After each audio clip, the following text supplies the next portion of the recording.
Bismillahirrahmanirrahim. Sahabat Taski yang dirahmati Allah, insyaallah pada kesempatan ini kita akan melanjutkan kembali pembahasan tentang sirah Nabi dari guru kita Ustadz Ceng Idris yang sempat belum selesai dibahas pada segmen yang lalu. Mungkin mereka tuh menganggap dia akan jadi pemimpin kaum, sekedar kaumnya saja, berapa lebih gitu ya. Berapa lebih akan menjadi pemimpin. Sampai apa? Ketika Rasulullah SAW kecil itu kan duduk di bangkunya Abdul Muthalib kan, itu kata paman-pamannya, Muhammad itu, jangan kamu duduk di tempatnya Abdul Muthalib gitu. Ulah calutak. Oh gitu bahasa nama. Bahasa Sunda nama. Eta kamu tong calutak gitu. Eta teh tidak ada satu orang pun yang mau berani duduk di situ, kamu kok calutak gitu di calik dinya culangung ya. Kata Abdul, biarkan, karena dia nanti akan menjadi pemimpin besar. Nah, Abdul Muthalib saat itu tuh berpikir pemimpin besar ya kaumnya. Ternyata tidak. Dan diberilah kata Abdul Muthalib, aku akan memberikan satu nama yang tidak pernah ada sebelumnya, yang mana nama ini menjadi pujian, ya, pujian dari semua orang untuk anak ini. Namanya adalah Muhammad yang terpuji. Karena dulu tidak ada tuh nama Muhammad. Ya. Nah, kemudian Muhammad dan para sahabat yang dirahmati Allah, terpujinya itu ruang lingkupnya sampai mana sih? Apakah cuma manusia yang memuji? Tidak. Hewan, hatta batu-batu pun memuji Rasulullah SAW, termasuk Allah Azza wa Jalla. Mana bukti Allah Azza wa Jalla itu memuji Rasulullah SAW? Dalam Al-Quran itu ketika Allah Subhanahu wa Ta'ala pihak pertama, Rasulullah itu pihak kedua, itu tidak pernah disebut nama Hei Muhammad, enggak. Ya ayuhan Nabi, ya ayuhan Rasul. Bahkan kondisinya apa? Sedang berselimut, ya ayuhan Muzammil, ya ayuhan Mudaththir. Beda dengan Nabi yang lain kan? Beda dengan Nabi yang Musa. Ya Musa, kan? Begitu disebut namanya langsung. Padahal itu Nabi Musa adalah pihak kedua. Nah, beda dengan Rasulullah SAW. Bahkan ada nama-nama lain. Toha, itu nama siapa? Rasulullah SAW. Yasin, nama siapa? Rasulullah. Oh, dari mana itu yang ada sholawat yang sering disebut? Sholatullah, salamullah, ala Toha, Rasulillah. Sholatullah, salamullah, ala Yasin, Habib. Berarti siapa Rasulullah dan Habibillah? Siapa tuh Toha dan Yasin? Itulah Rasulullah SAW. Jadi terpujinya Rasulullah dengan nama Muhammad ini, satu, tak terbatas waktu. Terpujinya itu sampai kapanpun semua orang akan memuji Rasulullah SAW. Yang kedua, tak terbatas yang namanya makhluk, hatta Allah Azza wa Jalla, Sang Khalik saja itu sampai memuji Rasulullah SAW. Allah memuji Rasulullah, makhluk-makhluk yang lain memuji Rasulullah SAW. Nah itulah mana nama yang terpuji. Dan ini trendsetter, out of the box saat itu nama itu. Enggak ada nama-nama itu. Ya kalau kayak Khalid kan banyak kan. Saya kan disandingkan dengan alam yang ada itu, Abdul apa gitu. Betul dengan kondisi saat itu kan. Syakar kan itu. Betul. Jadi disandingkan dengan kondisi-kondisi ya sama lah seperti dulu zamannya. Nah di Nusantara itu zaman Preto lah. Kan ada nama tuh Lembu. Kemudian nama Munding Laya, Hayam Buru, Gajah Mada. Karena di sana lagi ayah Ujang Piit. Nah, Ujang Piit. Biasa jantan atau Jajang Golejra misalkan kan. Bisa jadi ke hewan kan. Kemudian ke keadaan alam, bahkan ke berhala sekalipun. Ini out of the box. Muhammad terpuji. Dan terpuji yang tadi itu tak terbatas waktu. Dan itu kan majemuk dia, tidak hanya misalkan terpuji karena satu akhlaknya dia ahli sedekah, tapi juga yang lain juga kan ya. Betul. Karena kan ada ya di sini kan saya kadang bingung ada bedanya Ahmad dengan Muhammad itu apa sih? Gitu. Ya. Kan Ahmad tetap terpuji. Muhammad bagi orang yang tidak paham bahasa Arab kan bingung juga. Oh, kayaknya itu Ahmad, Mahmud, Muhammad, kumaha atas. Padahal memang kalau misalkan ini secara garis besar saja ya. Secara garis besar kita tidak pakai yang lebih detail, itu akar katanya sama. Ya, antara Ahmad, Muhammad kan, Mahmud, karena beda huruf di depannya saja. Ya, ada yang terpuji ataupun ada yang dari sisi kalimatnya terpuji. Ya, kalau yang terpuji kan langsung melekat kepada objeknya yang terpuji. Tapi ini terpuji. Sebetulnya sama saja. Ya, antara Ahmad, Muhammad, Mahmud. Cuma memang dua sebetulnya yang dikabarkan itu dari Rasulullah SAW. Yang pertama adalah Ahmad, sebagaimana Nabi Isa berkata, kan itu semua Ahmad. Kemudian yang kedua Muhammad,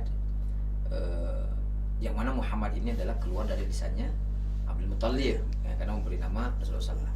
Nah, kemudian ada lagi Mahmud, nah itu akar kata lain dari situ. Tapi tetap makna secara ini adalah terpuji. Dan yang luar biasa adalah terpujinya Rasulullah itu tanpa tercela. Kadang-kadang terpuji di satu segi kan, segi lain hanya dia pintar tapi rada tapi rada pedit gitu kan itu ya. Memang pintar dia tapi pedit ya gitu. Atau itu sih memang nanti bagus di lemah teh kan galak aya we gitu. Tidak ada yang sempurna. Tapinya itu. Tapi Rasulullah tidak ada tapi. Kenapa? Karena orang jahiliyah saat itu pun ingin mencari celah Rasul itu enggak dapat nemu celahnya di mana sih. Dari sisi fisik enggak nemu. Bahkan fisiknya kan ada satu sahabat itu. Jadi sahabat dulu tuh kalau kita lihat sirah sahabat tuh Muhammad, kadang kita suka malu ya. Sahabat mah setiap fenomena alam itu dijadikan alat untuk tadabbur. Termasuk jadi syair jadi naon ya akhirnya. Iya, termasuk apa? Bulan purnama. Ada sahabat lagi nikmatin bulan purnama. Rasulullah indah gitu. Tiba-tiba kan datang ke Rasulullah SAW. Seketika itu juga keindahan bulan purnama hilang. Kenapa? Terkalahkan dengan keindahan wajahnya Rasulullah SAW. Berarti dari sisi fisik tidak ada celah orang untuk mencaci. Dari sisi akhlak, jauh hari sebelum diangkat jadi Nabi dan Rasul sudah punya gelar Al-Amin. Orang yang sangat terpercaya. Makanya Al-Amin disandingkan dengan Afifah At-Tahirah. Khadijah itu punya gelarnya Khadijah Afifah At-Tahirah. Apa artinya? Khadijah wanita yang suci. Pertanyaannya apakah? Emang sucinya suci apa? Apakah seperti sucinya Siti Maryam yang tidak pernah dijamu oleh laki-laki? Bukan. Karena sebelum Rasulullah beliau menikah dengan pernah menikah dengan dua orang laki-laki. Bukan sekaligusnya. Jadi yang pertama menikah itu dengan Abu Hala At-Tamimi. Wafat Abu Hala At-Tamimi, kemudian menikah dengan Atik kan gitu ya. Setelah Atik wafat barulah menikah dengan Rasulullah SAW. Makna daripada Khadijah Afifah At-Tahirah, Khadijah wanita yang suci, karena Khadijah seumur hidup tidak pernah menyembah berhala. Itu ya. Levelnya udah lebih bukan fisik lagi. Bukan fisik lagi itu. Dan itu kan sesuatu yang sangat susah gitu. Susah di masa itu kan, ya ibarat inilah semua orang menyembah berhala. Ya. Beliau tidak gitu ya. Beliau tidak. Kalau zaman sekarang itu ketika ada orang yang tidak apa istilahnya main HP gitu. Main HP. Semua main HP dia tidak. Coba kan hebat. Di saat orang lain tidak main HP, main HP dia nggak main HP misalnya. Zikir. Oh itu kan dahsyat. Itu lah. Ya kalau sekarang mau dianalogikan kayak gitu. Makanya bersandingnya seorang Al-Amin dengan seorang At-Tahirah.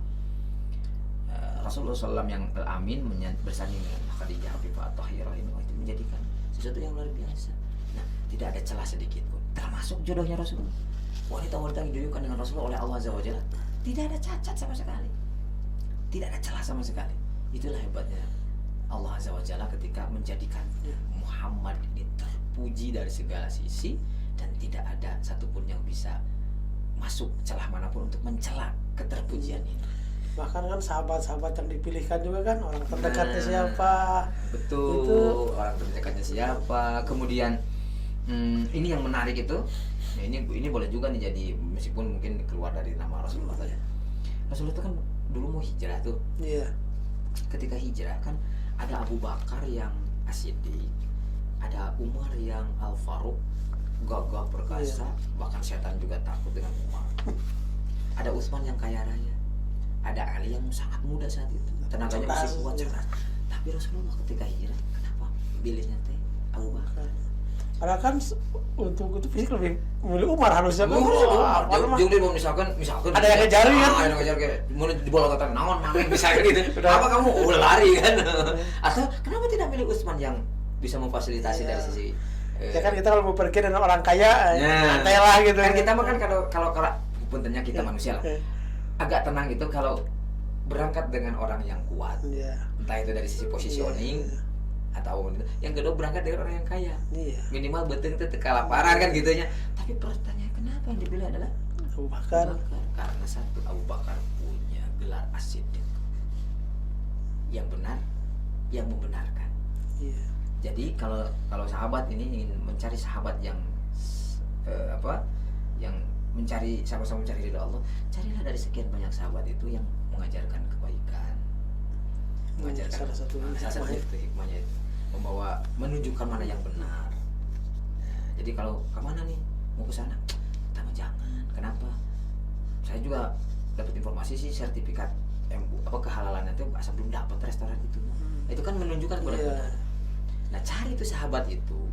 Ya kalau kita ingin berhijrah, itu cari sahabat itu yang apa? Yang mengajarkan kebenaran, menunjukkan kepada jalan yang benar gitu. Betul. Bukan yang kaya, bukan yang tua. Gitu. Tapi yang menunjukkan kepada jalan. Itulah Rasulullah SAW. Termasuk disempurnakannya Rasulullah itu dengan didekatkannya dalam satu kitab itu namanya Ar-Rajul Haula Rasul kan. Iya. Laki-laki di sekeliling Rasulullah SAW itu para sahabat-sahabat yang mulia. Kan ada laki-laki di sekeliling Rasulullah, perempuan di sekeliling Rasulullah, itu hebat-hebat semua. Macam-macam gitu. orang-orang hebat semua itu. Laki-laki, perempuan, hatta anak-anak. Betul. Ada Muawiyah itu yang mengalahkan Abu Jahal itu di peperangan Badar itu. Ya, anak berondong menantang ini kan, Iya. menantang panglima perang lah gitu. Panglima perang. Termasuk Ali saat itu kan ketika perang Khandaq. Ali ketika perang Khandaq dia melawan siapa itu? Melawan Amr bin Wud. Iya, Itu kisahnya. Jagernya itu. Dia dapat julukan apalah kesatria Yal apa tuh? Ya, itu saya lihat itu. Yang dia bisa mengalahkan 100 orang sendirian. Itu Amr bin Wud. Tapi ketika setiap orang saat itu hadir bersama dengan Rasulullah, ditantang oleh Amr bin Wud. Enggak ada tuh yang karena takut, maksudnya mendengar kehebatan nama Amr bin Wud itu udah, "Hei Amr bin Wud," gitu. Tapi Ali dengan gagahnya, "Ana ya Rasulullah." 3 kali dilarang, turun, kata Amr bin Wud, "Sebutkan nama kamu sebelum saya membunuh kamu supaya saya tidak penasaran." "Ana Ali bin Abi Thalib." Abu Thalib itu teman saya aja. Teman ngopi. Teman ngopi. Kan teman minum kan dari dulu ya. Iya, teman minum. Teman minum udah. Bapak kamu tuh teman minum saya. Kan tiap itu kan di jahiliyah kan punya ada tradisi setiap orang tuh punya sahabat karib tempat minum. Tempat minum tuh. Nah, Tempat Amr bin Wud itu dengan Abu Thalib, kebayang kan? Ini anak muda. Mun bahasa orang, aduh jang, wih weh. Bapak kamu teh babaturan saya, tetap pokoknya besti pisan. Saya nggak mau membunuh anak dari besti saya. Apa kata Ali bin Abi Thalib? Kalau Anda tidak ingin membunuh saya, justru saya sangat semangat untuk mengalahkan Anda. Jadi kan orang-orang yang dekat dengan Rasulullah, termasuk anak-anak mudanya, anak muda yang hebat. Makanya tidak ada celah dari sisi apapun keterpujian Rasulullah. Dan memang kalau dilihat dari segi ini, salah satu kehebatan Rasulullah, salah satu kesuksesan dakwah beliau adalah pemahaman yang sempurna terhadap manusia gitu. Sehingga dia bisa memilih. Karena sahabat itu kan beda-beda. Nanti dikasih tugas ini, dan itu tuh persis gitu ya. Persis betul, sesuai dengan kapasitasnya. Kemudian Rasulullah pun sangat hafal dengan karakter-karakternya. Makanya kalau misalkan sekarang ada dunia pendidikan yang namanya psikologi, ada psikolog, ada psikiater. Psikolog dan psikiater terbaik itu Rasulullah SAW. Beliau apa betul kalau ini karakternya gimana, dikasih apa pasti jadinya gimana. Nah, itulah Rasulullah SAW dengan segala macam kehebatan Rasulullah SAW. Masya Allah, Ustaz. Ini tuh masih banyak itu sudah harus closing gitu. Allahu Akbar. Memang membicarakan manusia sempurna tidak cukup waktu 1 jam 2 jam. Tidak cukup. Bahkan kalau kuliah tuh bisa sampai S3 kan. Kalau kata ulama itu, kalau kata guru saya itu, kalau kita ingin mempelajari Rasulullah SAW sampai detailnya, umur kita tidak akan cukup mempelajari sosok Rasulullah SAW. Kenapa?